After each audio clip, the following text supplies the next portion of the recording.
At 2 in the morning, the oak staircase carried a father's hurried footsteps. Edward "Ed" Bennett took them 2 at a time, chest tight, mind racing. Arthur, just 3 months old, had been crying for more than an hour. The nannies had tried the usual comforts: warm milk, soft music, a gentle sway near the window. Nothing took. Then Ed reached the nursery door and stopped cold. Inside, the new housemaid, Grace Miller, held the child against her chest. Her arms were steady, her voice scarcely more than breath, a tune too soft to have words. The baby, so recently inconsolable, was quiet now. Grace's cheeks were wet, the kind of tears that don't flash and vanish but rise from deep pain and spill without permission. "There, my love," she whispered to Arthur. "Mummy's here now." His name emerged from Ed's throat like a question he hadn't meant to ask. "Grace." She startled, almost dropping the child. "Mr. Bennett, I can explain. I shouldn't have come in, but the crying—" Her voice trembled. He heard himself ask the truest question in the room. "Why were you crying?" Her eyes fell. "Because I had a baby like Arthur." The next words were harder to carry. "He doesn't cry anymore." SIDS, the kind of loss that steals meaning as it steals breath. One morning, no waking, no second chances. Holding Arthur, she said, felt like hearing her own Maddie calling for help. She could not ignore that cry. Heavy footsteps on the staircase warned of a storm. Margaret Bennett, Arthur's grandmother, swept in, voice raised and eyes furious. "What is this woman doing with my grandson?" She did not come to ask. She came to command. "Take your hands off him, now." Ed tried to temper the moment. She calmed him. Margaret's reply was iron. She invaded the nursery at night. How did she even know he was crying? Under the force of a gaze that had scolded whole households into silence, Grace laid the baby down gently and fled. When the door slammed downstairs, Ed exhaled a breath he hadn't known he was holding. "That was cruel, Mum." "Cruel?" she shot back. "This is vigilance. Desperate women do desperate things. She lost a baby and now wants yours. It's obvious." Morning brought rules. Humiliations disguised as order. Margaret announced in the kitchen that Grace would only work when Arthur was asleep. No noise, no errors. And under no circumstances would she climb the stairs while the baby was awake. Each instruction landed like a stone. Still, the house noticed what Margaret refused to see.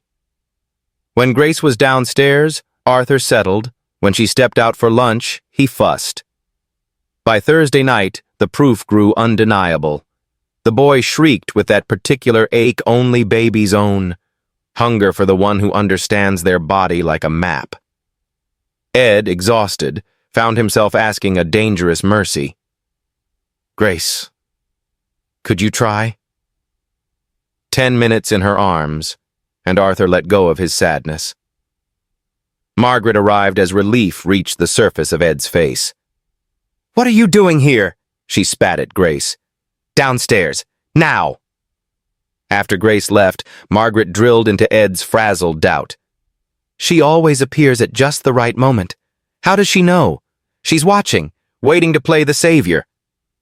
On Sunday came something worse than anger, a quiet that didn't feel like peace. Arthur woke, but not properly. Slow eyes, heavy limbs. At hospital, the pediatrician, Dr. Patel, frowned gently. Mild sedation. Had he been given anything? "Nothing," Ed said, shaken. Returning home, he found Margaret ready, a folder in hand like a verdict. She had hired a private investigator, she said. Grace's baby had died when she was alone with him. There had been inconsistencies, versions of the hour, a bottle purchased days before, an infant sedative. Ed's stomach went cold. Back upstairs, Arthur slept too hard in his arms. Back downstairs, the story sharpened its edge. Margaret led them to Grace's tiny room. She opened a drawer as if guided by a map only she could read, and lifted out a bottle of infant sedative. Ed's voice fell several degrees. "What is this?" Grace looked as if the floor had moved. She swore she had never seen it. Margaret's tone tasted of triumph. "In your drawer!" The arithmetic seemed simple, almost foolishly neat. A drowsy baby, a bottle hidden in the maid's room, a tragic history. Compassion on one side, fear on the other. Fear weighed more.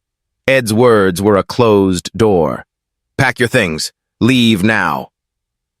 As Grace stepped into the night with a small bag and a broken rhythm of breath, Arthur's cry rose again from upstairs, wild and wounded. The following days stretched long and raw. Without Grace, sleep became a stranger. Nannies came and went. None could break the spell of absence. The pediatrician called with the kind of numbers that do not lie. Weight lost, appetite low. Mrs. Hughes, the housekeeper of 15 years, the quiet backbone of everything, said the sentence nobody else dared. "He's missing her." Then came a counterweight. Mrs. Hughes brought a hospital record she herself had filed when she recommended Grace for the job. A documented severe allergy to benzodiazepines. The very class of drug in the bottle from Grace's drawer. A substance not merely unsuitable for her to buy or use, but dangerous for her to handle. Ed studied the paper. Facts rearranged themselves in his mind. He looked at Margaret. How did a drug that could harm Grace end up in her drawer? Silence swelled into suspicion. The house now held more than a baby and a lie. It held the shape of a trap. Ed did what exhausted men do when facts collide with fear. He opened every window, literally and figuratively. Doors that had felt final, "leave now," grew hinges again. He rang Dr. Patel and asked for clarity, not comfort. Could a 3-month-old look sedated without being drugged? Yes, the doctor said. Prolonged distress, dehydration, or an underlying sensitivity can mimic sedation. But the word sedative still hung in the air like a bell that wouldn't stop ringing. Ed asked for something practical. If there was an exposure, would there be any trace? Dr. Patel suggested a tox screen paired with a thorough check for dehydration and reflux, ordinary culprits often missed in extraordinary households. Downstairs, Mrs. Hughes produced a second thread. The bottle's lot number, tiny ink at the back of the label, didn't match recent pharmacy deliveries for the household. She knew because she signed for every parcel, every blister pack of vitamins, every headache tablet that came through the door. Ed studied the label, then checked receipts. The house had no purchase for that lot. Someone had brought it in privately. The arithmetic that had seemed so neat now wobbled on its legs.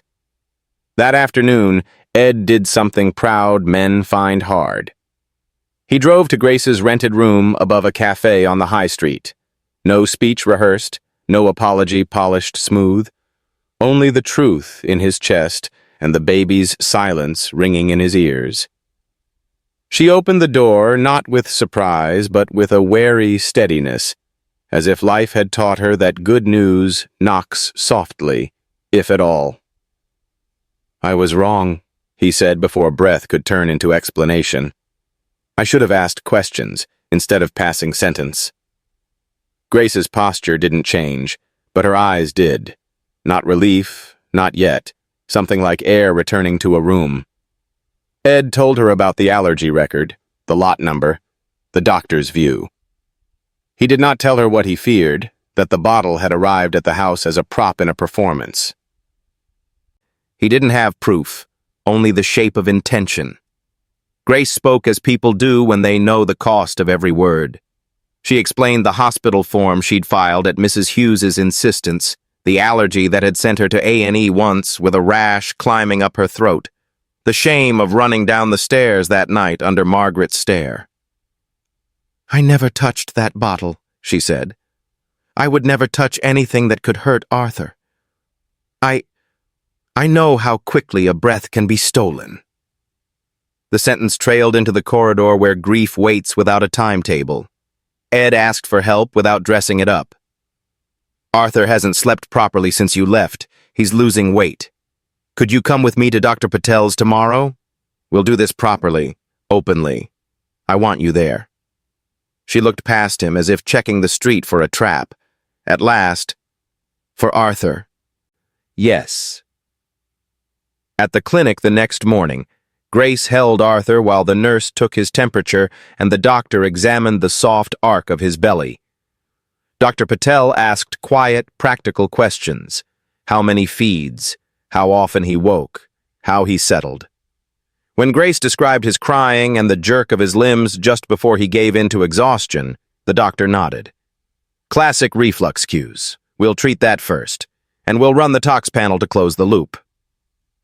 Arthur fussed as the nurse prepared a small blood draw. Grace pressed her cheek to his temple and breathed in time with him. The baby's body softened, the panic escaping like steam. Ed watched a man's heart perform a shape he had believed reserved only for mothers. When it was over, Dr. Patel prescribed medicine for reflux and a feeding schedule that put rhythm back where chaos had squatted.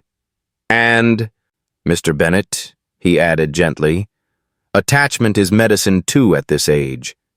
Whoever can soothe him fastest, let them. Babies don't care about job titles. They care about bodies that get their nervous system."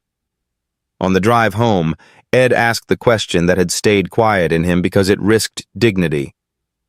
"Will you come back? Not as a miracle worker, just as yourself."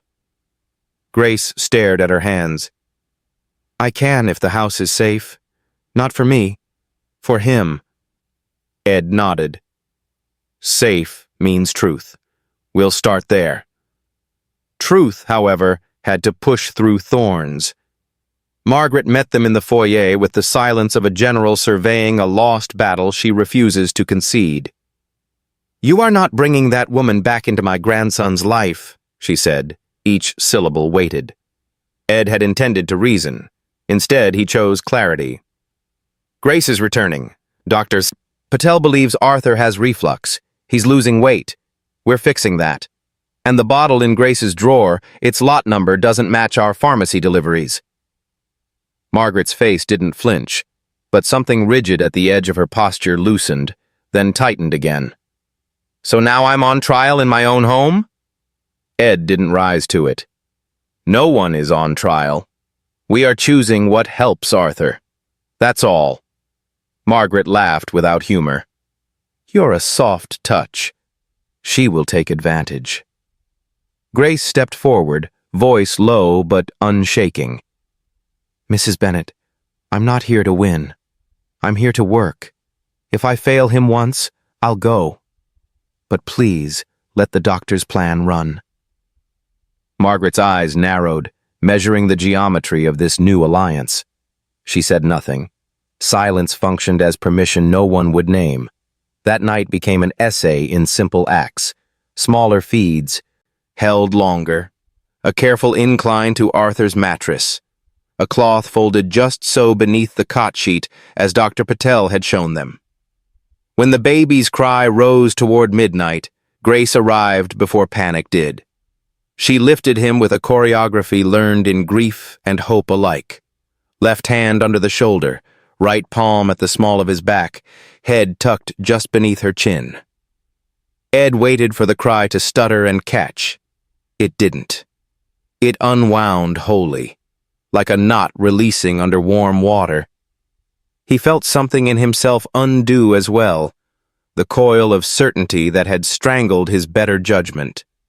He watched his son breathe, watched Grace's cheek dampen, watched Mrs. Hughes lean on the door frame with a quiet, a mother reserves for her grown children when they finally learn a lesson she prayed life would teach gently. In the morning, numbers rewarded patience. 2 good feeds, 1 solid stretch of sleep, less arching, less spit up. The house's rhythm woke cautiously, like a village after snow. Margaret appeared at breakfast with a stack of printouts about infant reflux.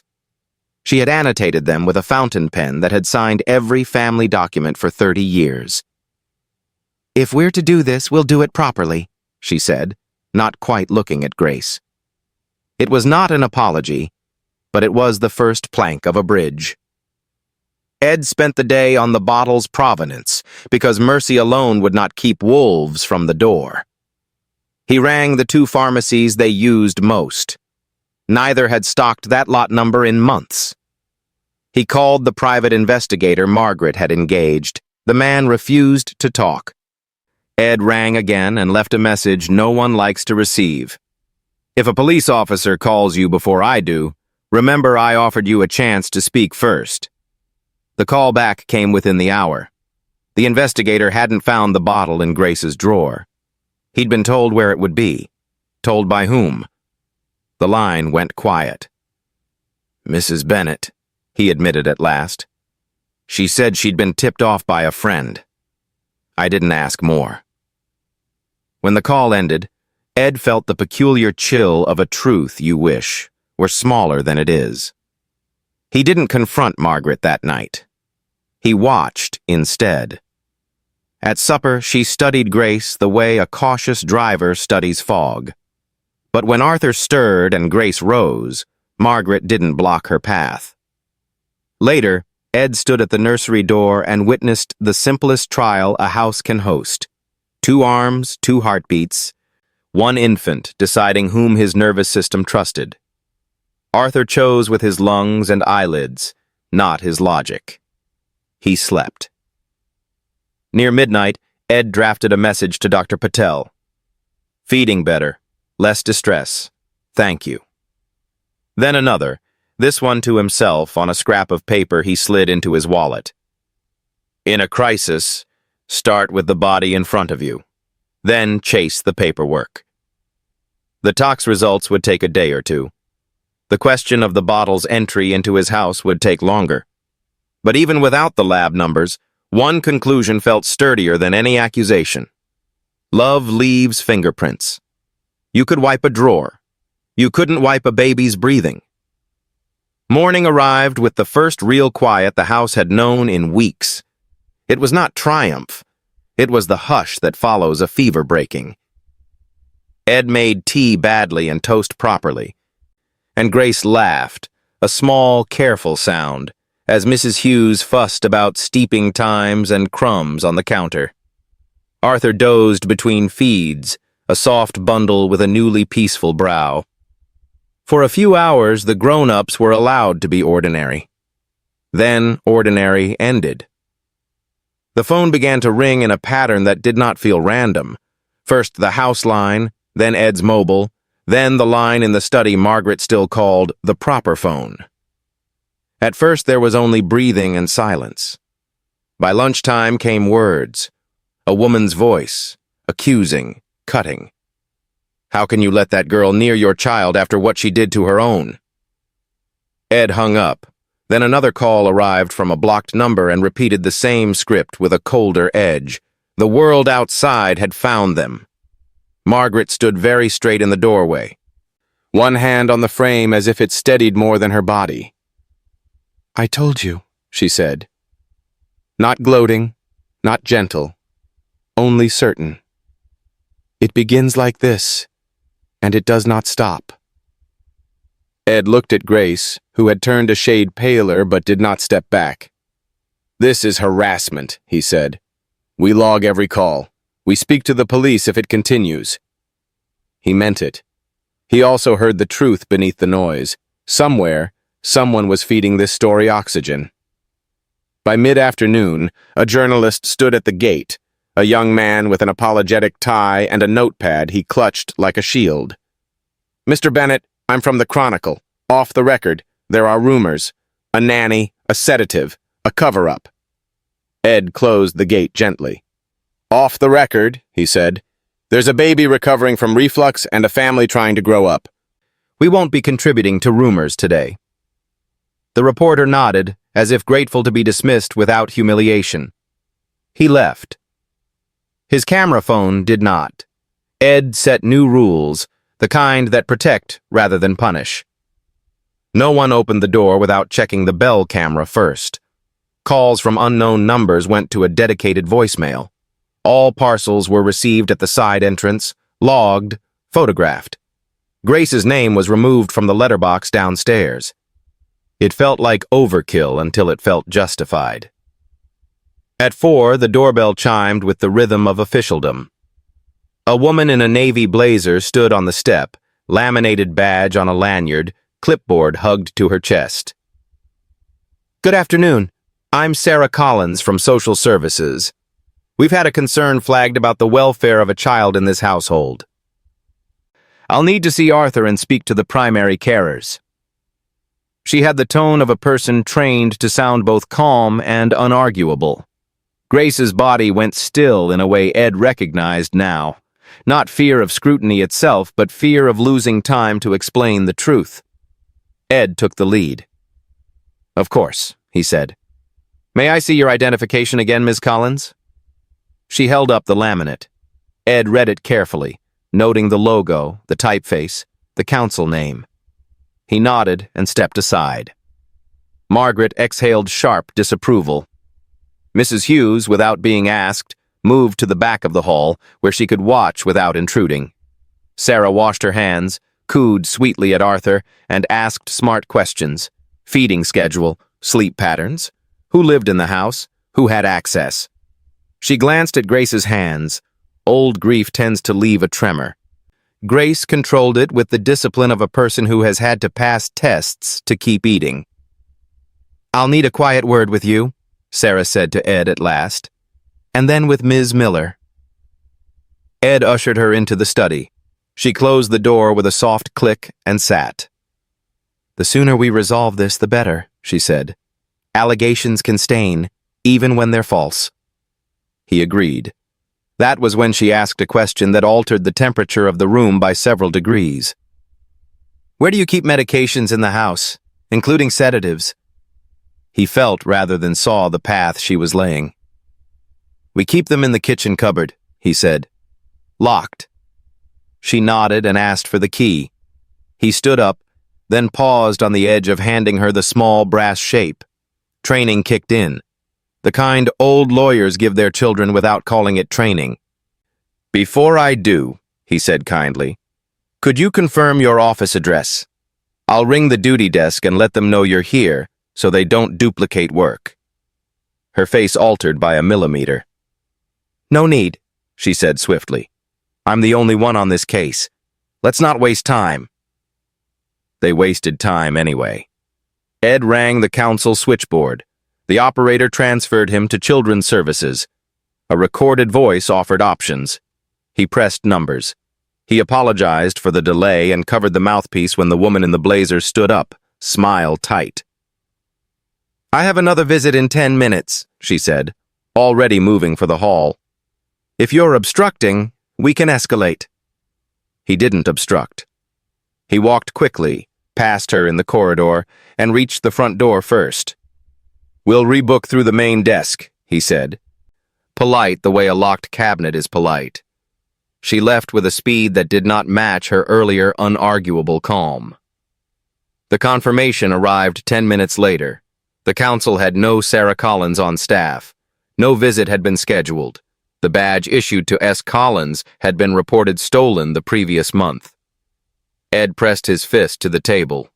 The trap had grown legs. What had almost happened was simple. A search under the authority of a lie.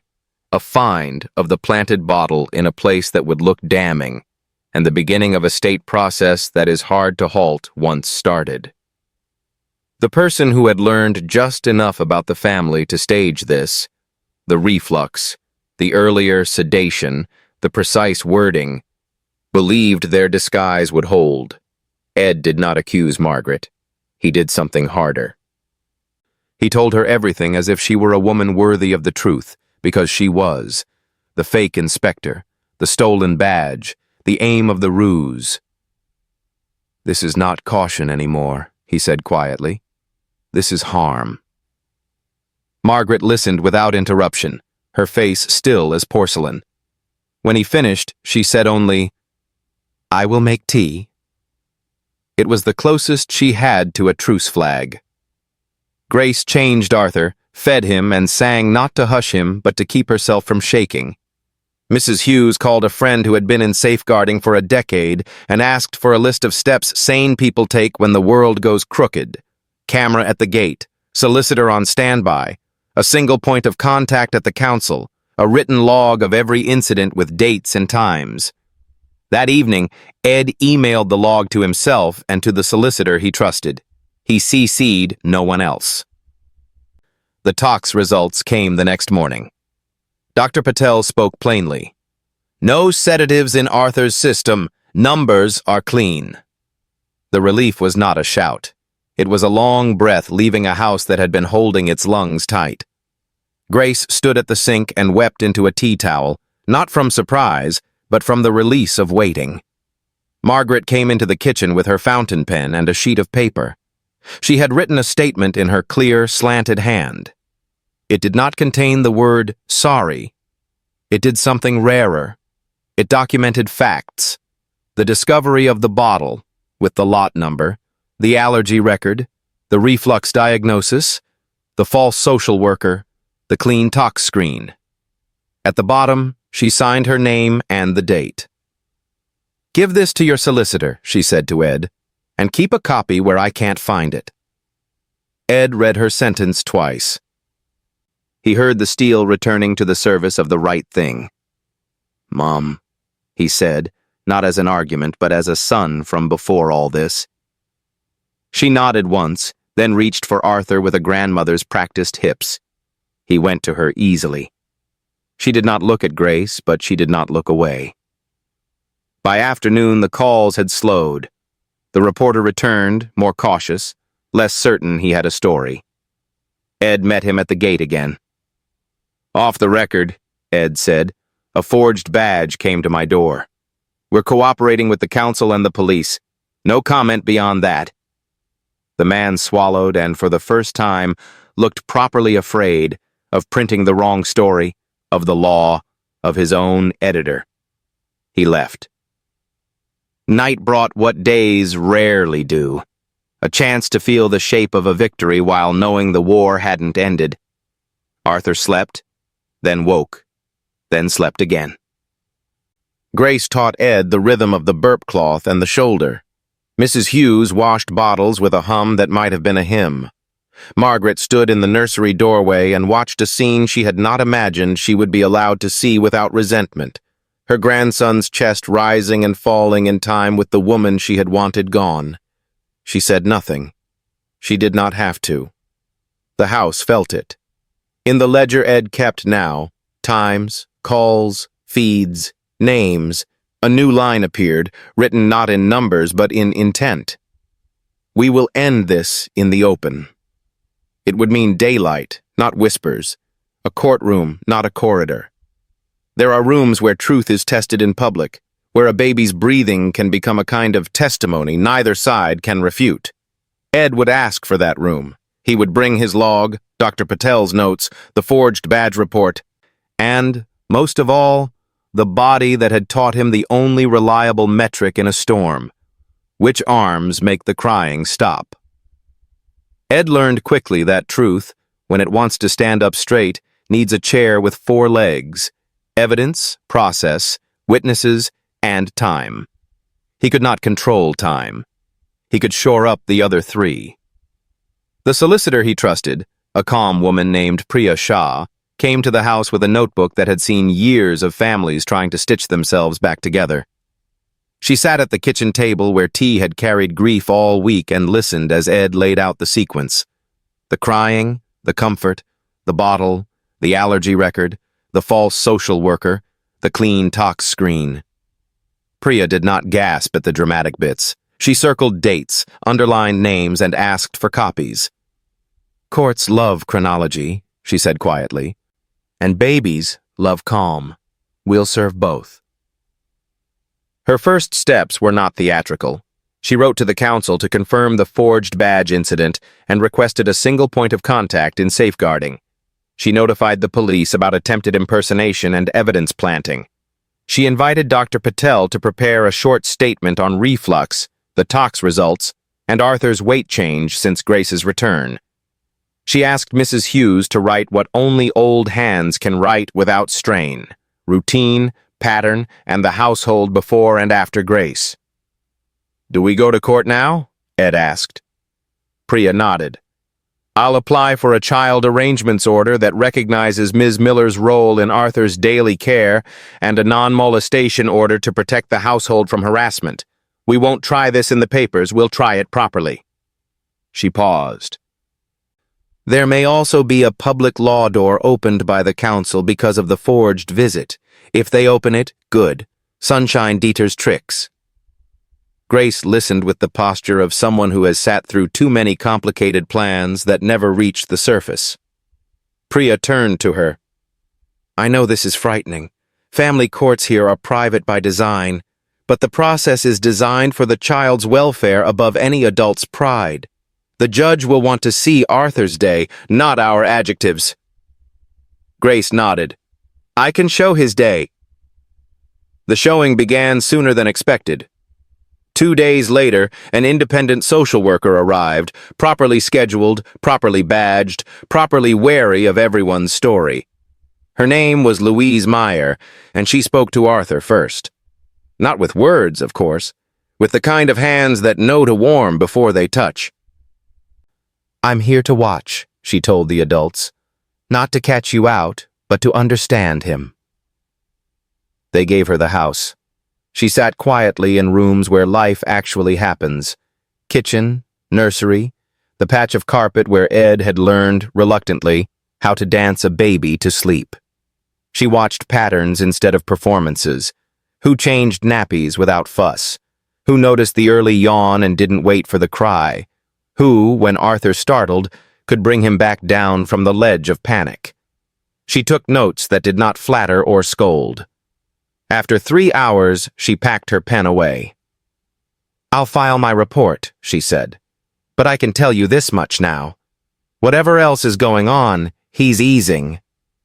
On the same day, the council's safeguarding lead rang Ed with the seriousness bureaucrats reserve for breaches of their own order. The badge had indeed been stolen.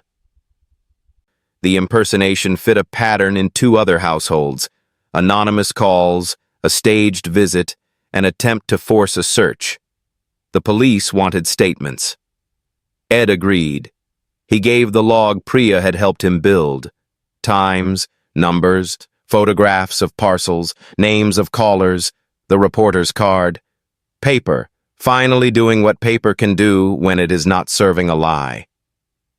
Margaret sat apart for much of this, a woman learning the gentler side of silence. But that afternoon, she did something that surprised even her. She walked into the nursery without announcing herself, and, seeing Grace by the window with Arthur asleep against her shoulder, she spoke without armor. "When my birdie, Ed's father, left for hospital for the last time, I carried his shaving kit in my handbag for a year. Foolish thing. But if I could hold the smell of him, I could hold my nerve, Itty. You are not my handbag." It was the oddest apology either woman had ever heard, and both knew exactly what it meant. Grace managed a smile that didn't wobble. Letters became hearing dates, and hearing dates became a room. The family court sat in a modest building that had collected more whispers than grand pronouncements. On the morning of the first hearing, Priya placed slim bundles in front of the judge. Timeline, Dr. Patel's note, Louise's initial observation, the council's confirmation of a forged visit, and Margaret's signed statement with its clear, slanted hand. The judge, silver hair, direct eyes, looked first at the cot in the corner of the courtroom where Arthur slept under a pale blanket. Even private courts have their theater. In this one, the lead actor was a nap.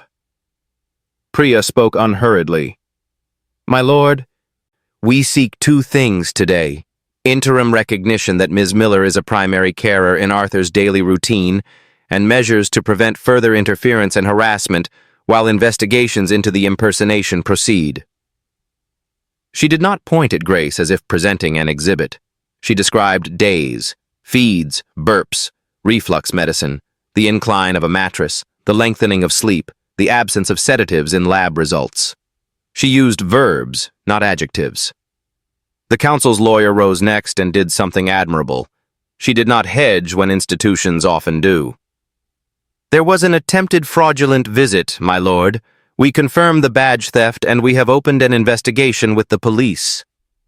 She asked for the usual threshold protections, single point of contact, no unscheduled visits, a duty to call ahead and record consent. Then came the question the judge asked every time such matters reached his bench. I would like to see, rather than hear about, Arthur's response to his carers. We will arrange a supervised observation at the contact center with our officer present. No demonstrations, no theatrics, daily care, plainly done. Grace's throat tightened, not because she doubted the baby, because she hated the idea of love being watched like a trick. Ed touched the table with 2 fingers where Grace could see. Steady. Breathe. The observation took place the following week in a room designed to be unmemorable. 2 chairs, a mat, a table with wipes and spare nappies, a sink. The officer explained the rules. Respond as you normally would. No coaching, no coaxing beyond what you do at home. Margaret waited in the corridor with Mrs. Hughes, a thermos of tea between them like a treaty. Arthur fussed at the edge of sleep, then hit the cliff and tumbled into a proper cry. Ed tried first. Slow sway, soft hum. Arthur quieted but did not settle. He startled at a small sound from the corridor. His breath climbed the ladder again. Grace stepped in only when Ed lifted his eyes. She held Arthur upright against her chest, angled him slightly, rubbed his back in a small circle low, and left where Dr. Patel had said the reflux liked to argue. She did not sing. She breathed. So did he.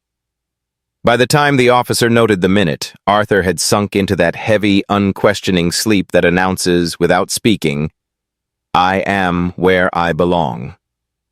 No one applauded. That is not how these rooms work. The officer simply wrote, in spare handwriting, what had happened. Attempts, response, time to settle, posture, hand placement, breath synchronization. She asked Ed to repeat his soothing. She recorded its partial success. She asked Grace to repeat hers. She recorded the full return to baseline. She thanked them and left to write a report that would contain no poetry and more justice than a speech. Back in the corridor, Margaret closed her eyes for a count of 3 that might have been a prayer. She handed Grace the thermos without ceremony. You'll need this. They always overair these rooms. Grace took it with a small, surprised laugh. Mrs. Hughes wiped an invisible crumb from Margaret's sleeve and said, Well then. When the court reconvened, the judge did not turn the observation into legend. He did not need to. On the balance of the evidence, he said, Ms. Miller is integral to Arthur's daily care. I make an interim order recognizing that status. I also make orders restricting contact by third parties and directing that any social care involvement be coordinated through the named officer. The impersonation is referred to the police. I list this matter for review in 6 weeks with an updated health report. The words landed like paving stones across a marsh, not flashy, not soft, firm and in a line you could walk. Ed felt his shoulders lower. Grace's eyes filled, then cleared.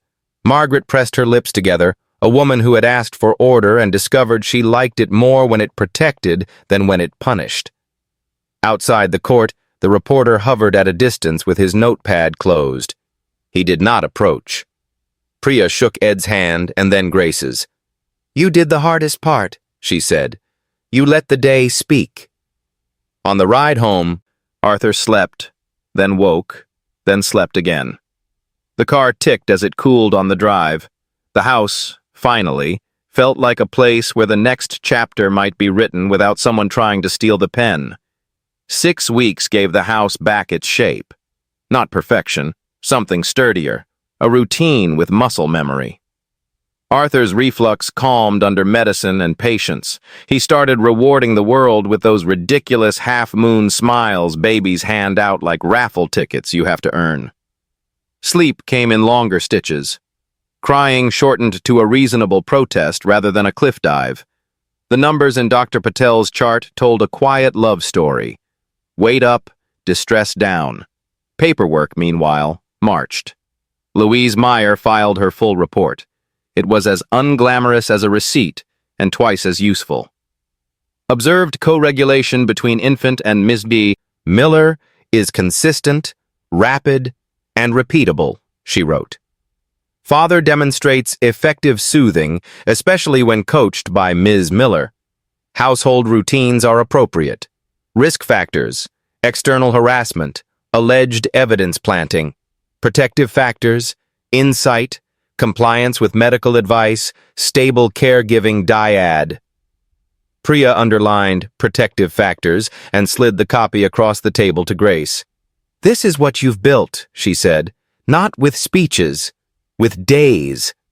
The police traced the impersonator to a prepaid phone and a stolen badge fished from the murk of the internet. The caller who fed the gossip line used a voice mask and public Wi-Fi. Whoever orchestrated the performance believed in shadows, but a shadow doesn't survive noon. CCTV near the council building caught the fake social worker meeting a go-between outside a coffee kiosk. The go-between led, by degrees, to someone uncomfortably close, a friend of Margaret's from a charitable committee, one of those circles where concern travels like currency. The woman, when questioned, said she'd been told a baby was in danger and that someone had to act. Who told her? She did not say. Lawyers can tug on threads like that for months. Priya chose a different sport. We'll focus on the orders, she told Ed. Your family isn't a detective agency. Then Margaret changed the weather. She asked to speak in Priya's office rather than at home. She arrived in a coat that had seen 1,000 careful winters and sat without pouring the tea. I cannot unpick every foolishness, she said, voice steady, but I can put my hands up to my own. She confessed on the record. She had told the investigator where to look. She had purchased the bottle to test a suspicion, a phrase that made even her wince. She had not arranged the forged visit, she said, but her campaign of vigilance had created a climate where others felt righteous doing harm. I wanted safety so much I became danger, she said, and for the first time her eyes did not fight the water rising in them. Priya took her statement, then asked the question that matters after a confession. What now? Margaret answered like a woman whose map had been redrawn. I'll cooperate with the police. I'll withdraw from my committees for a time. I'll see a therapist who is not impressed by my surname, and at the review hearing I will say aloud what I have written, so the court's memory is not made of whispers. Grace listened to the account later at the kitchen table and pressed her palms together until the tremor passed. I cannot forget what happened, she said, but I can live truthfully beside someone who is finally telling it. Margaret, standing in the doorway, heard every word. She did not ask for forgiveness like a receipt. She began paying down the debt with actions that didn't need applause, showing up to Dr. Patel's check-ins, learning the reflux cues, sterilizing bottles without commentary, and, hardest, leaving a room when her fear wanted to stay and supervise. The review hearing felt less like a duel and more like a well-run clinic. The judge read quietly for a long minute, then looked up. I see progress, he said. I also see a lesson that bears repeating. Child welfare is an evidence business, not a theater. He confirmed the interim orders as final. Recognition of Grace as a primary carer, continued protections against harassment, and directions that any contact by authorities be scheduled and documented through the named officer. He added a note to the order that sounded like advice handed down to future strangers. Where attachment is evident and safe, the law should be a fence, not a wall. Margaret stood, cleared her throat, and spoke in the unornamented language of someone who has rehearsed honesty instead of rhetoric. "My conduct contributed to harm," she said. "I am cooperating with the police and undergoing therapy. I accept the court's orders. Ms. Miller is necessary to my grandson's health." That is the beginning and the end of it. The judge thanked her for the clarity. Courts love clarity the way infants love warmth. After the hearing, the Chronicle ran a small correction buried on page 7. Earlier reporting concerning allegations at the Bennett household omitted key information provided in family court. We regret any distress caused. It wasn't heroism. It was a nudge back toward equilibrium. The calls stopped. The gate camera recorded only deliveries and the postman's daily war with an obstinate latch. Life did what life does after a storm. It got specific. Ed returned to work part-time, then full. Grace kept the rhythm that had saved them, but now with reinforcements rather than resistance. Mrs. Hughes taught Margaret how to fold a muslin into a perfect triangle that sat just right on the shoulder. An art and a science. On Thursdays, Margaret left the house for therapy and returned with a notebook that filled, slowly, with questions more than answers. Some days she and Grace managed real conversation about ordinary things. A recipe, a stain, a lullaby previously misheard. Other days they left each other alone on purpose. Both counted as progress. One evening, just as the sky over the back garden decided whether to be pink or sensible, Arthur let out a sound halfway between a laugh and a hiccup. He did it again when Ed pretended to drop a spoon and then caught it behind his ear, a trick so ancient it's probably encoded in human DNA. Grace clapped softly, then caught herself, then laughed at catching herself. Margaret stood in the doorway with her hand over her mouth in a gesture that used to hide judgments. Tonight it hid nothing but joy. Ed, watching the three of them, felt the click of a new gear he hadn't trusted to exist. Not erasure, the past was still there, solid as the oak staircase. But repair. Not the absence of cracks, the presence of gold where the breaks had been mended. He thought of the note he kept in his wallet.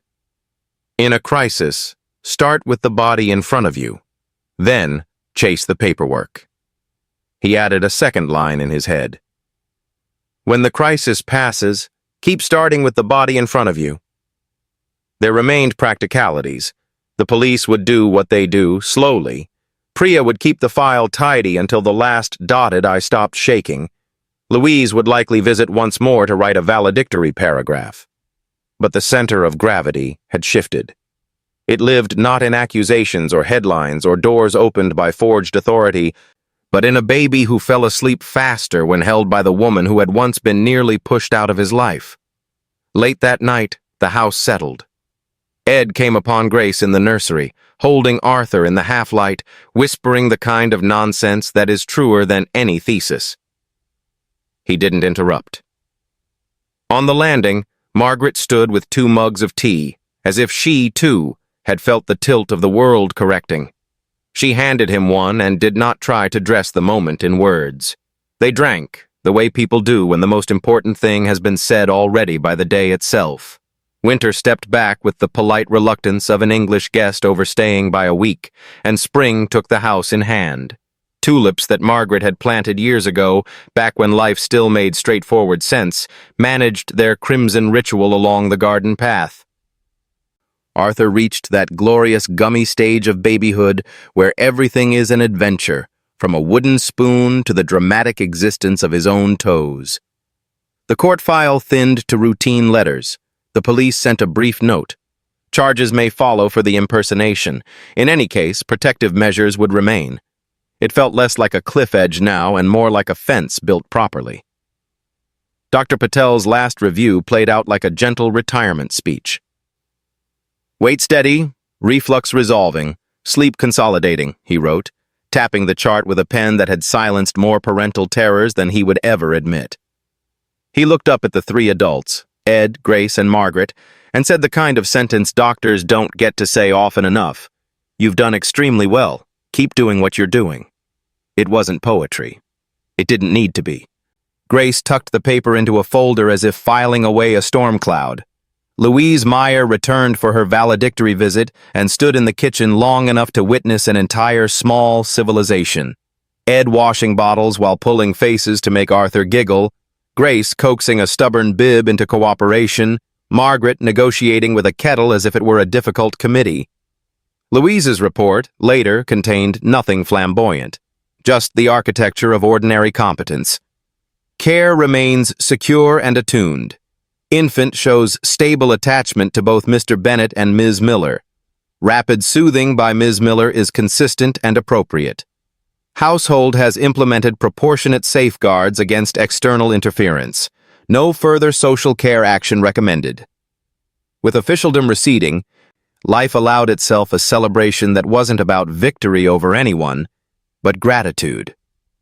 Ed suggested a quiet christening, not the sort with guest lists that breed grievances, but a service at the small church near the green where the vicar still knew most parishioners by name and shoe size. Margaret met the idea with that careful, new humility she was learning. She offered to arrange flowers and, after a pause, asked Grace if she might carry Arthur part of the way down the aisle. The question landed like a stitch in fabric that had once been torn. Grace said yes, simply. On the morning itself, sunlight fell through the stained glass in blue and gold, the kind of light that forgives wallpaper for being unfashionable. Arthur wore a white romper that had been Ed's, pressed within an inch of its life by Mrs. Hughes, who had privately prayed a button wouldn't surrender at the worst possible moment. Friends came, but not too many. A handful of neighbors whose gossip had softened into kindness as the truth filtered through the village. Priya, sitting in the back with a smile you could hear. Even the reporter from the Chronicle, invited by Ed with a brief note that said, "No story today, just presents." He came without a notebook. The vicar, a woman with a voice that could settle sparrows, spoke softly about vows made not to erase the past, but to hold the future together when the wind rises. She did not mention courts or badges or sedatives. She spoke instead about how families are not only born, but built, through the long, unphotographed work of feeding at 3 a.m., of apologizing without qualifiers, of refusing to make a child pay for an adult's certainty. When the time came to walk, Margaret lifted Arthur with hands that had once trembled for the wrong reasons, and now trembled for the right ones. Grace took his fingers. Ed set his palm, gentle and certain, at Arthur's back. The aisle was short. It felt important anyway. Afterwards there was cake and chaos in the church hall. Tea poured in rivers, children racing like small meteors between chair legs, a table that tried and failed to look dignified under sausage rolls and quiche. Mrs. Hughes produced a Victoria sponge which, in defiance of metabolism and time, disappeared in minutes. Someone put on a scratchy recording of a hymn.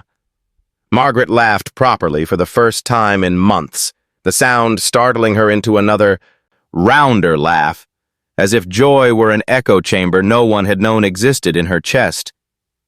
That evening, with Arthur asleep and the house smelling faintly of beeswax and warm milk, Ed brought out something he had worked on in the quiet hours between feeds and forms, a thin, hand-bound book. On the cover he had printed in tidy block letters, "The Ordinary Days." Inside were photographs, no more than one or two on a page, each with a line beneath it. Ed learning the shoulder sway, Grace teaching Arthur to hold a rattle, Margaret and a muslin square folded into origami perfection, Mrs. Hughes conducting a symphony of kettles and casseroles, Dr. Patel's scribbled "Wait Steady" photocopied like a medal, a screenshot of the court order's final line, "Fence, not wall." He handed the book to Grace first. She turned the pages slowly, the way one reads a letter from someone who has been ill and is now well enough to be uninteresting again. When she reached the last page, she paused.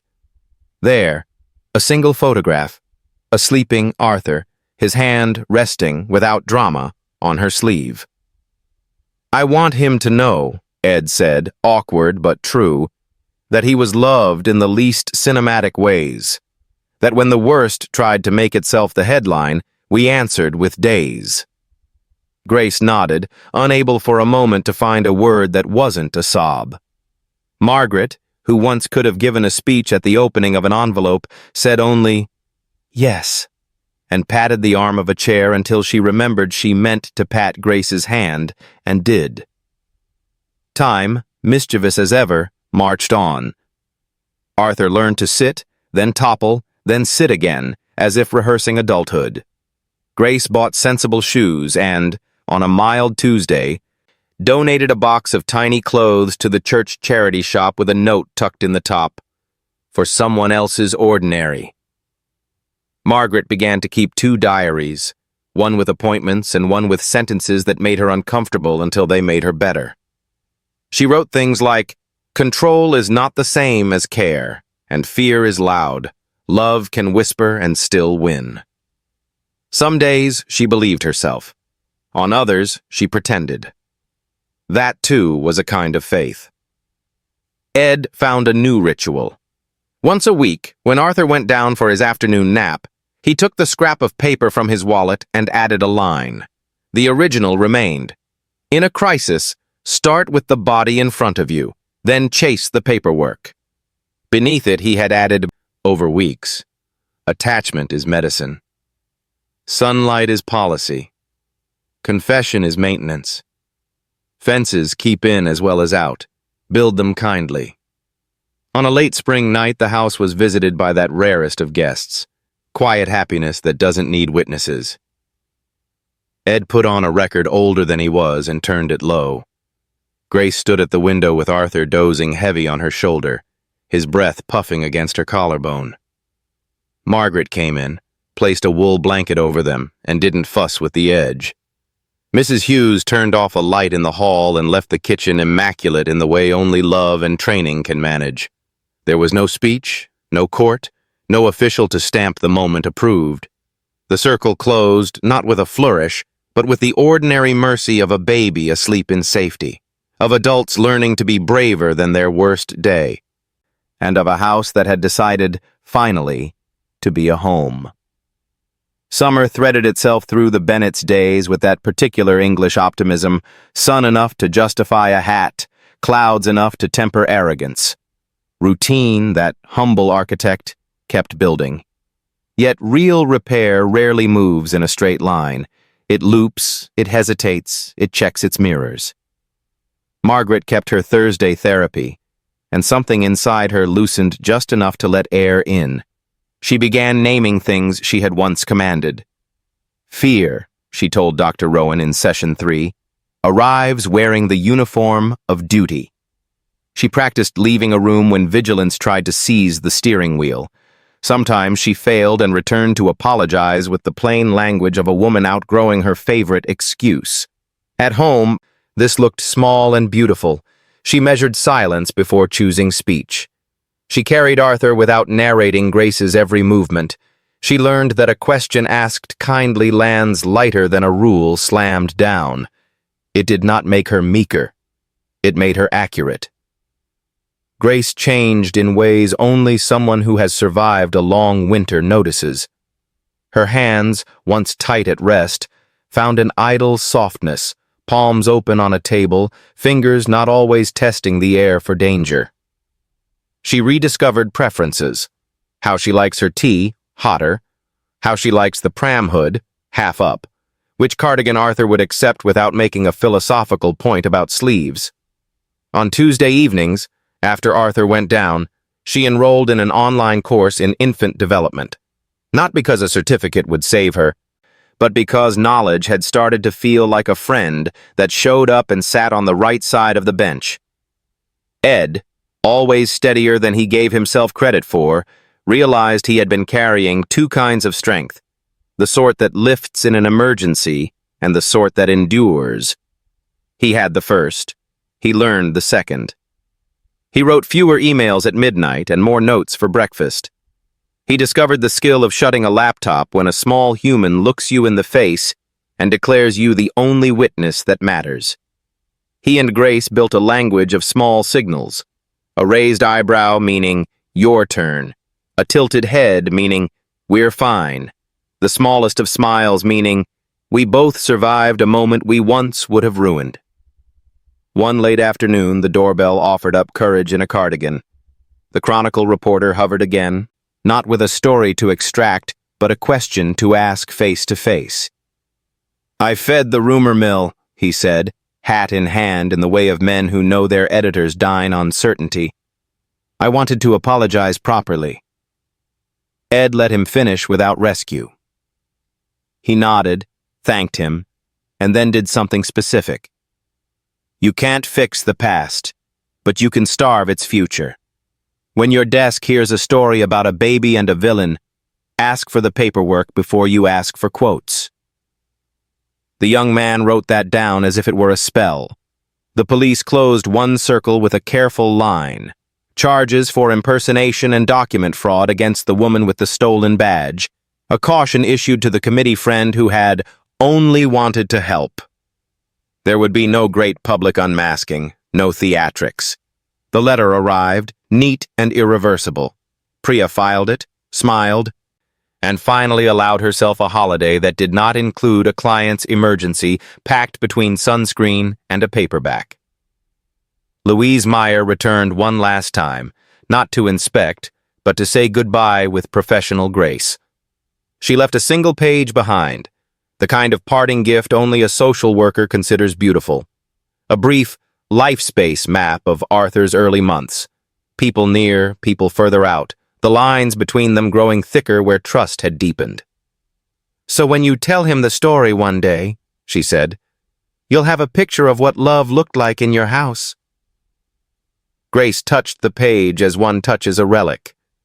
Then, in a kitchen lit by the hazy gold of 6 in the evening, Ed did a thing that would have mortified his younger, cooler self.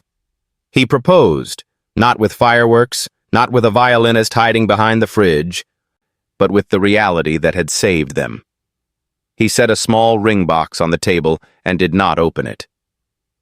I'm not asking you to rescue us, he said, voice steady. You've already done that. I'm asking whether we can make permanent the work we're already doing. Not a fairy tale. Just a promise in daylight. Grace looked at the box, then at Arthur chewing a rubber giraffe with theological commitment, then at Margaret, who had frozen mid-tea pour like a statue waiting for permission to blink. Grace laughed, a low, astonished sound that belongs to women who never expected to be asked properly. Yes, she said, then added, because life had trained her to be exact, if we keep our promises as plainly as we've kept our routines. Ed opened the box. The ring was simple, the way a door latch is simple, designed to be used every day without fuss.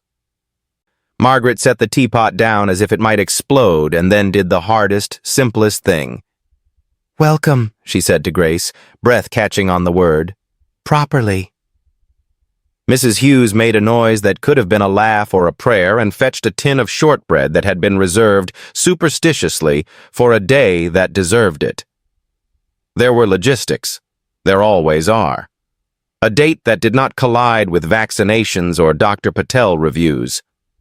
A guest list trimmed to the shape of their real life rather than someone's fantasy. A venue that could accommodate a pram and an aunt with a tricky knee. The church near the green raised its hand again. The vicar promised a ceremony the length of a fortifying cup of tea. Priya RSVP'd with thrilled and an offer to mind the legal bits nobody wants to trip over. Louise declined with affection because boundaries are part of health, and sent a card with a line from a book about ordinary courage.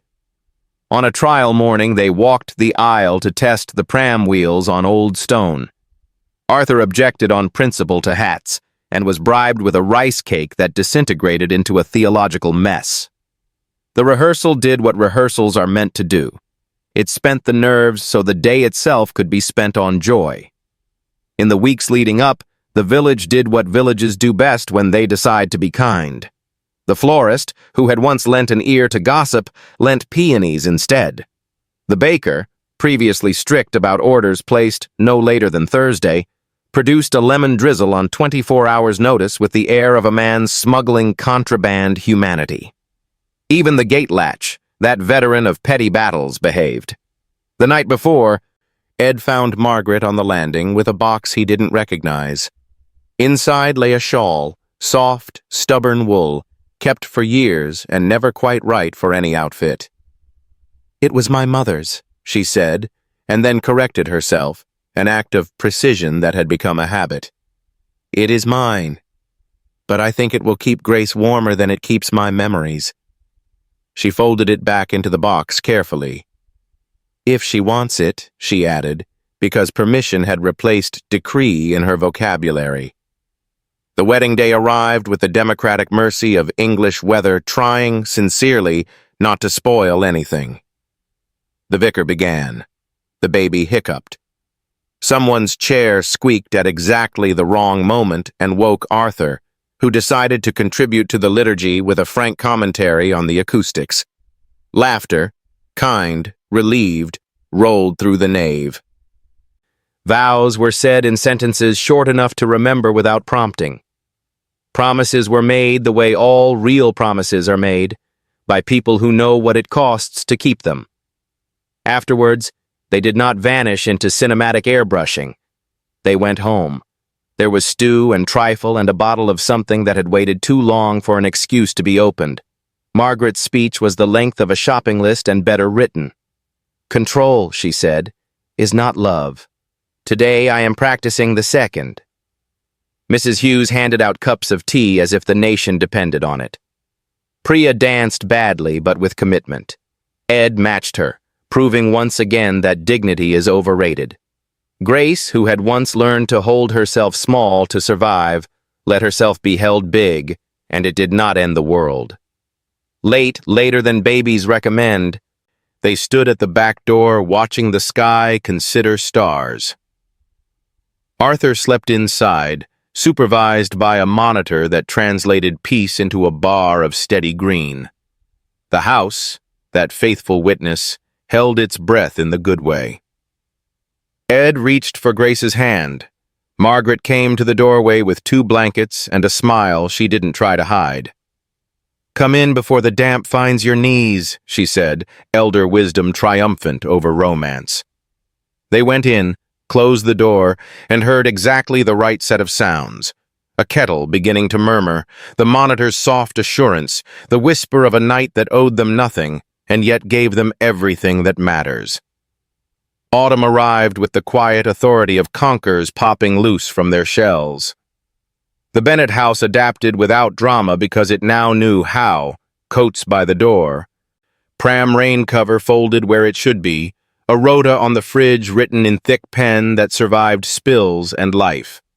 Repair had matured into something less cinematic and far more durable. Maintenance. Arthur discovered locomotion the way most revolutions begin. By accident, then by obsession. First the wobble, then the determined crawl, then the triumphant top-heavy march from sofa to coffee table with a face that said he had invented walking and would accept applause. Ed learned the choreography of toddlerhood. Knees bent, arms ready, the parental lunge that saves a forehead from an introduction to the skirting board. He surprised himself by how much joy lived in the unglamorous parts. Wiping a chin, finding the missing sock, learning which picture books demanded dramatic voices and which preferred a whisper. Grace, never one for celebrations she couldn't trust, allowed herself small ones anyway. She passed her infant development course with comments that used words like attunement and co-regulation that no longer felt like jargon. The certificate went into a drawer, then, at Margaret's gentle insistence, onto the wall in a simple frame. "Not to boast," Margaret said, a smile flickering. "To remember." Grace nodded, understanding now that remembrance is not a chain, but a compass. Margaret kept therapy and humility, 2 disciplines she had once suspected were hobbies. In her second diary, she wrote shorter, truer lines. "Today I asked before I advised." Pride tastes like old tea. Trust is time plus evidence. On Thursdays, after her sessions, she began stopping at the charity shop with a bag of something she could finally release. A dress from a life lived to impress rooms, a pair of heels that had once been weapons, a brooch heavy with the wrong sort of meaning. She did not perform these donations. She made space. The world outside, once a loud and gawping spectator, receded into its proper size. The Chronicle printed human stories that had nothing to do with the Bennetts, and the reporter occasionally sent articles about policies strengthening identification checks for home visits. "We did this bit," Ed said, tapping the column with an index finger dusted in rusk crumbs. Priya sent a short email that read, "Change is incremental. Also, congrats on surviving sleep regression, again." The police concluded their work with boring competence, the sort most justice requires. Fines, community service, a formal caution. There were no dramatic arrests, no televised reckonings, just the clear message that impersonation had consequences and evidence planting was not a lively hobby. Priya closed the case file with a satisfied click and placed it in her cabinet beside other stories that would never be memoirs, but had saved real lives one plain page at a time. On a windy Saturday, the church near the green hosted a harvest fair. The Bennetts set up a stall with second-hand children's books and an honesty tin. Grace discovered she could recognize when a grandparent picked up a board book not for a child, but to steady a memory. She priced those at "Take It." Margaret supervised jam judging with the measured mercy of a reformed perfectionist, awarding a special mention to a lopsided marmalade because the maker was 9 and, in Margaret's opinion, had captured the soul of Seville more honestly than any adult with a sugar thermometer.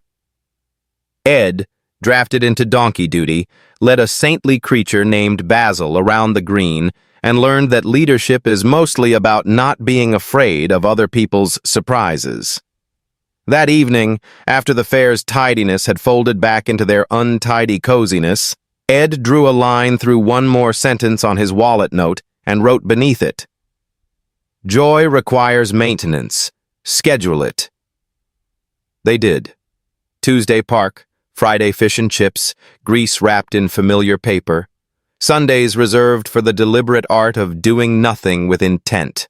A nap that counts, a walk that starts nowhere important and ends at home. There were still edges. Repair does not erase shadows. It teaches you where to put lamps. On a bleak morning, a blocked number left a voicemail dripping with old poison. Grace did not break. She forwarded the message to Priya with the subject line, "For the log, no reply needed," then took Arthur to rhyme time at the library and clapped like a woman who knew what deserved applause. That night, Margaret surprised them all by articulating a boundary with a softness that made it stronger. "If the past phones again," she said, "we'll let it talk to paper. We are busy." The house itself seemed to have taken vows. The troublesome gate latch finally yielded to an engineer with the right screwdriver and the right respect. The kettle, veteran of more peacemaking than could be quantified, only occasionally performed its impression of a steam engine.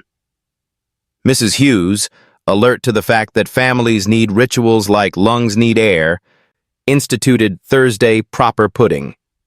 No matter the week's weather, there would be something warm, custard-compatible, and undebatable.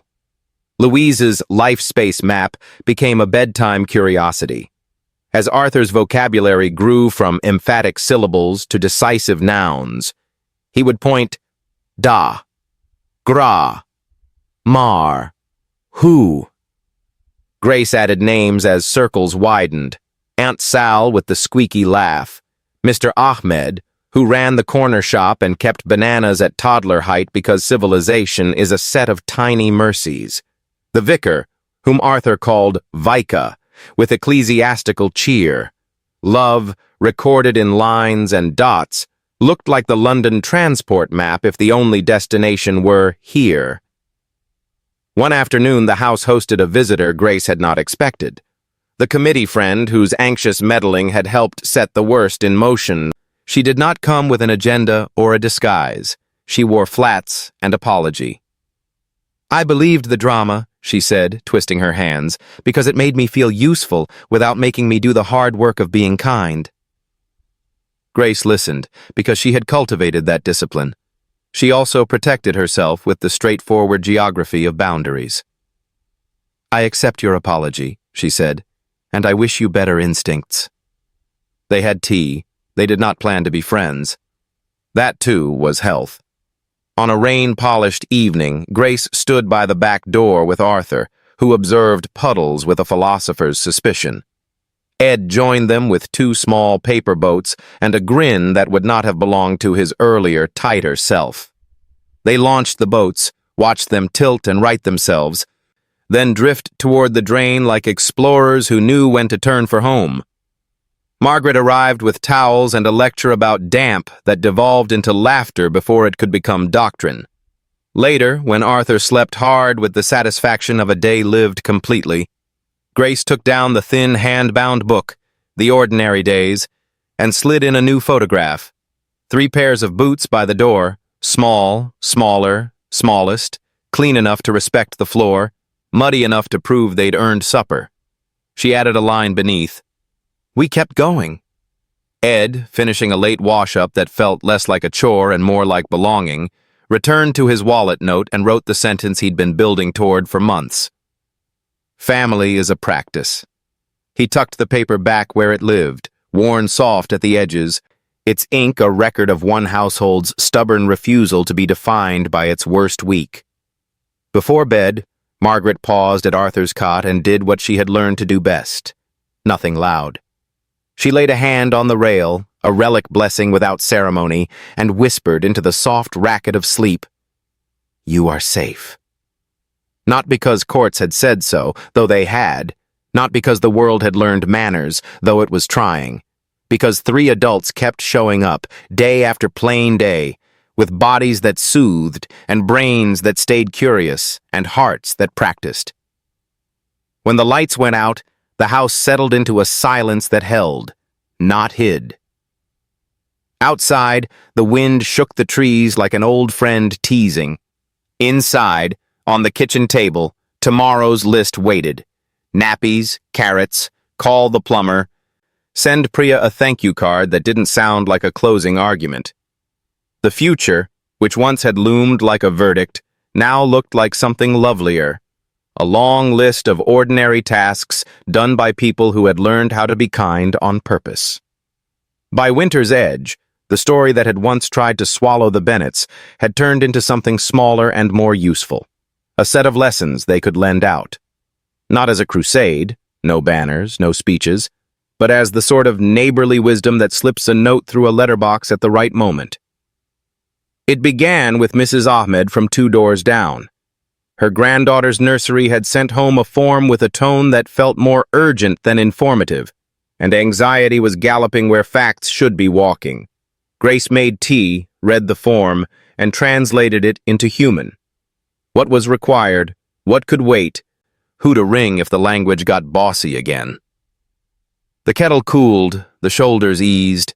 Later, a tin of cardamom biscuits appeared on the Bennett's step with a thank you folded beneath the lid. Favor returned. Panic avoided.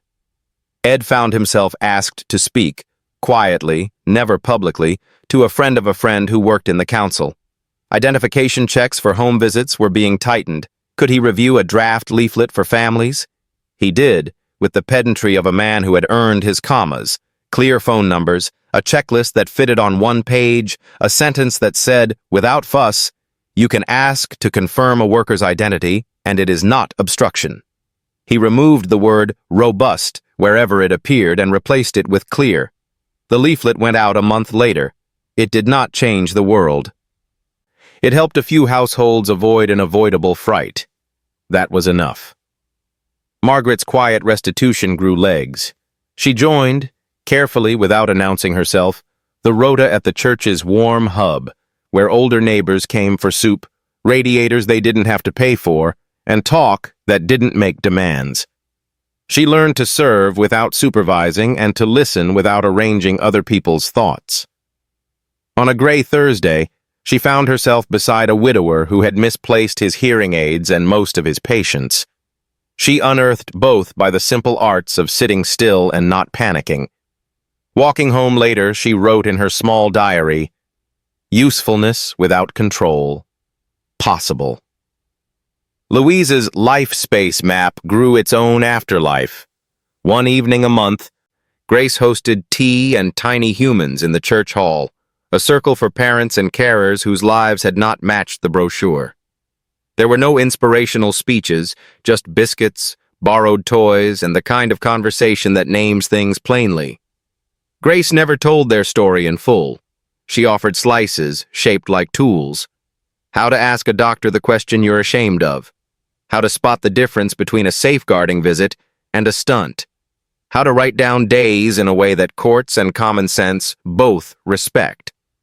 People left with notes on their phones and shoulders an inch lower. Arthur, oblivious to the policies he had inadvertently influenced, pursued his own revolutions. Words came and multiplied. He misnamed things with a poet's confidence. Marmalade was sunjam, the Hoover a rumble, his wellies plop boots. Books became feasts. He demanded 3 at bedtime and negotiated down to 2 with a legal flair that would have impressed Priya.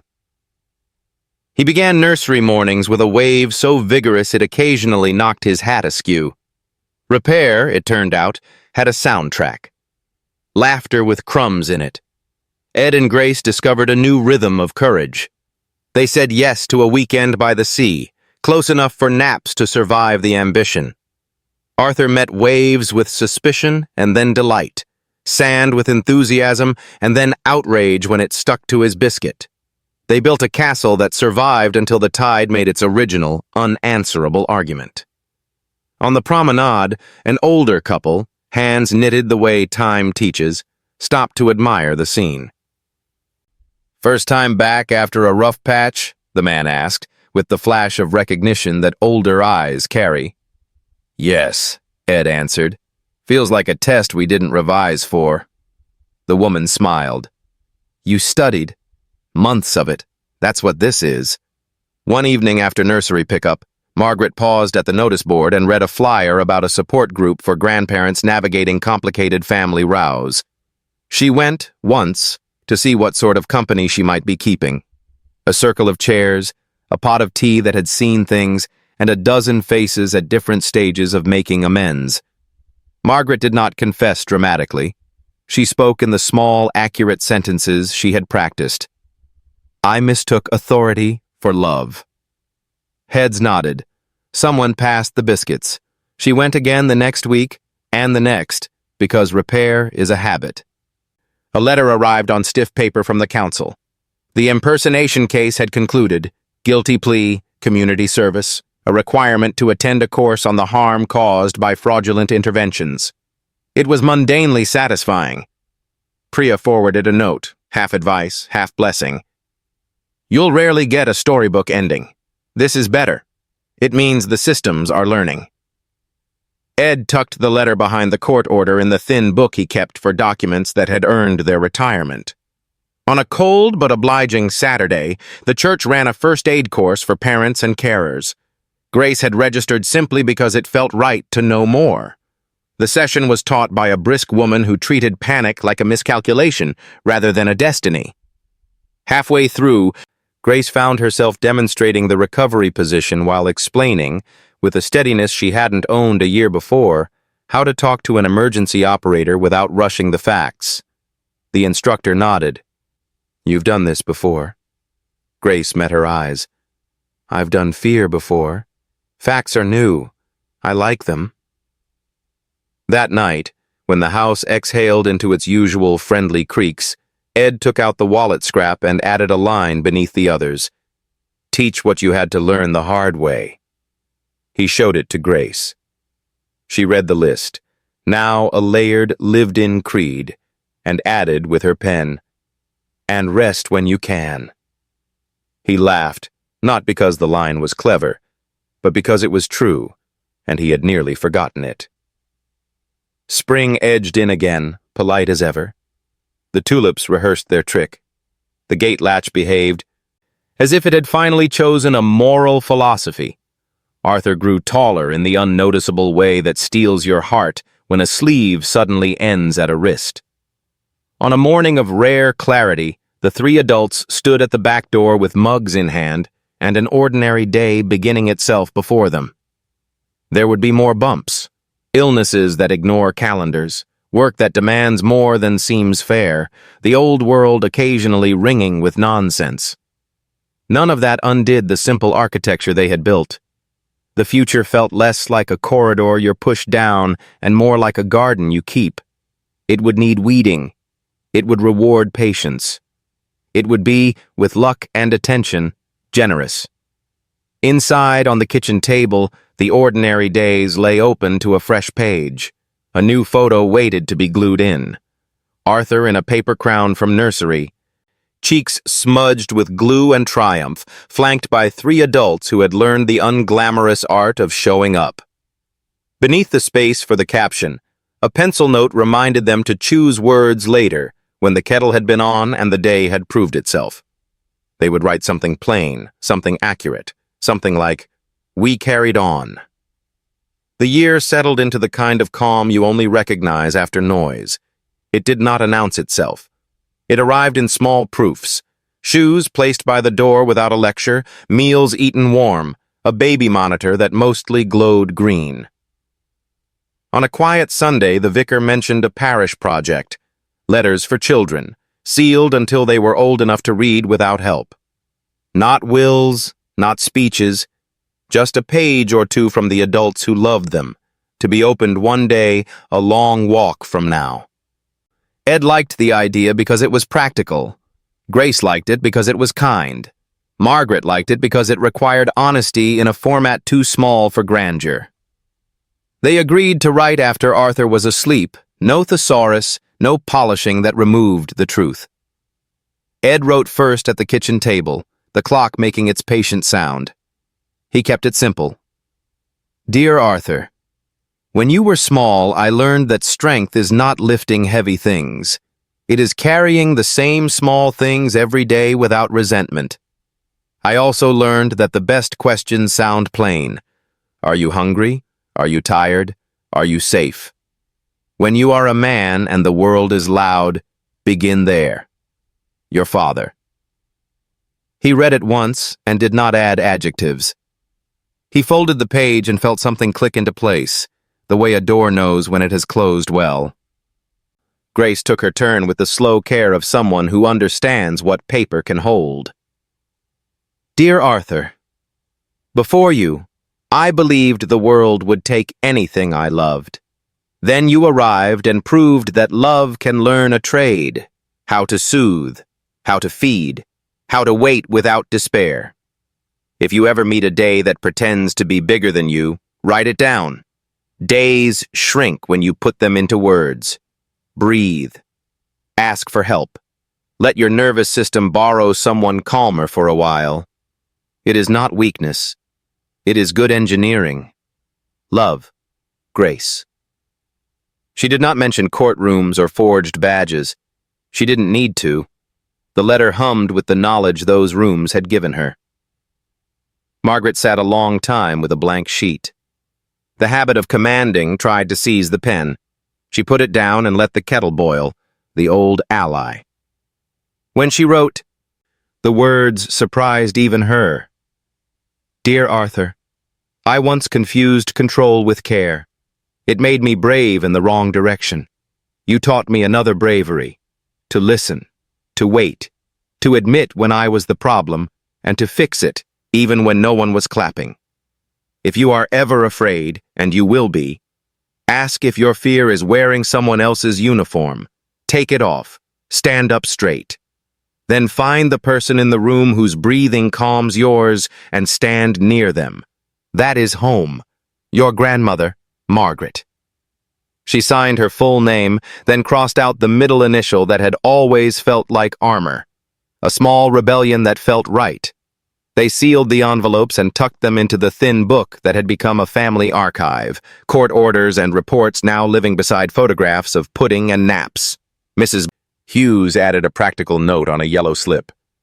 Open when he is 18, unless life requires earlier wisdom. Keep dry. Weeks later, the letters had already begun to do their quiet work.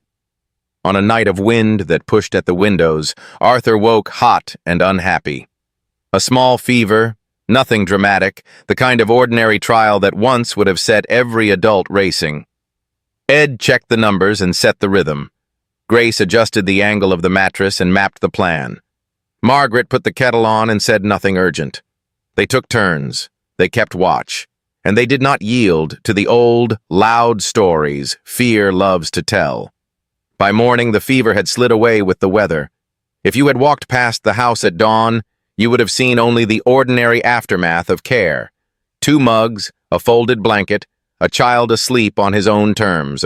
Spring returned like clockwork, pretending to be magic. In the church hall, Grace's Tea and Tiny Humans group passed around a draft of the council's new guidance leaflet, the one Ed had annotated into clarity. A grandmother circled the phone number with a pen and sighed with relief. "Simple," she said. "I can manage simple." Margaret poured another cup and did not correct her. She had learned the difference between useful and right. There were other small legacies. The Chronicle's young reporter, chastened and sharper, wrote a piece on avoiding exploitative stories about families. Process first, paperwork before adjectives. Priya sent the clipping with 3 words on a sticky note. Worth the commas. Dr. Tata Patel stopped by the fair that summer and bought 2 jars of jam with the satisfaction of a man whose patients were now appearing in his life in all the best ways. Healthy, noisy, sticky. One evening, as the day took its time letting go, Ed brought the ordinary days to the table. They added a new page. Arthur, solemn in a cardboard crown, standing between 3 adults who looked gloriously unremarkable. Beneath the photo, they wrote the caption together, each adding a bit until it made the right, simple sense. We kept showing up. They closed the book. The gate latch behaved. The kettle agreed to sing rather than shout. Outside, the garden argued cheerfully with the weather about what would bloom next. Inside, time practiced its trick of making ordinary moments into the kind of memory you can lean on when the wind rises again. What remains, once the headlines tire and the house returns to its ordinary hum? A handful of sentences you can live by. Ed kept his note, now soft at the corners. Begin with the body in front of you. Attachment is medicine. Sunlight is policy. Confession is maintenance. Fences, not walls. Grace kept the muscle memory of quiet courage. How to breathe a frightened child back into himself, and how to ask a blunt question without shame. Margaret kept a new reflex. Before control, curiosity. Mrs. Hughes kept the kettle going because civilization is largely hot water offered at the right moment. For those of you watching in the United Kingdom who have lived enough life to know that storms don't schedule themselves, the spine of this story is practical. The law works best when it meets the nursery rather than the rumor. Identities can be checked, visits can be confirmed, logs can tell the truth in ink when voices get shaky. And yet the heart of it is simpler. The smallest reliable acts, the measured feed, the steady shoulder, the willingness to apologize without performance, rewrite an entire household more effectively than any speech. Arthur will not remember the worst of it. He will inherit the outcomes. Adults who learn to be brave in the right direction, a house that favors questions over accusations, a family that practices care daily rather than performing it loudly. He will open letters one day and find not grand declarations but maps back to calm. If we're lucky, many years from now he will carry these maps into a world that is still messy and say to someone smaller or older or simply overwhelmed, start with the body in front of you. We'll chase the paperwork together. So here's the gentle invitation, especially to our viewers over 60 across the UK.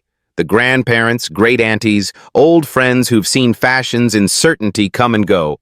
If this story echoed something in your own life, leave a note below telling us which moment rang true and where you're watching from, Blackpool or Bath, Belfast or the borders.